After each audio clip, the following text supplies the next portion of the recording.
കണ്ണൂർ ജില്ലയിൽ കനത്ത മഴയിലും കാറ്റിലും വ്യാപക നാശനഷ്ടം.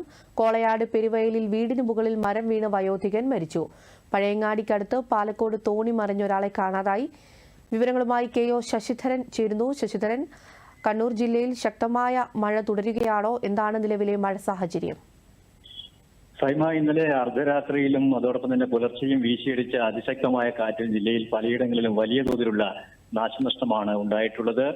കോളയാട് പഞ്ചായത്തിലെ പെരുവിയിലാണ് വീടിന് മുകളിൽ മരം വീണ് ഗൃഹനാഥനായിട്ടുള്ള വയോധികൻ മരിച്ചത്. ഈനിയാടൻ ചന്ദ്രനാണ് മരിച്ചത്. വീട്ടിൽ ഉറങ്ങിക്കിടക്കുമ്പോഴായിരുന്നു അപകടം. മറ്റ് 3 പേർക്ക് നിസ്സാര പരിക്കേറ്റു. മൃതദേഹം ഇപ്പോൾ തലശ്ശേരി ജനറൽ ആശുപത്രിയിലേക്ക് മാറ്റിയിരിക്കുകയാണ്.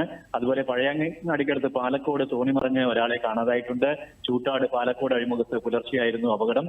മറ്റൊരാൾ രക്ഷപ്പെടുകയുണ്ടായി. കണ്ണൂർ നഗരത്തിനടുത്ത് കക്കാട് കൂറ്റൻമരം വൈദ്യുതി ലൈനിലേക്ക് കടപുഴകി വീണു.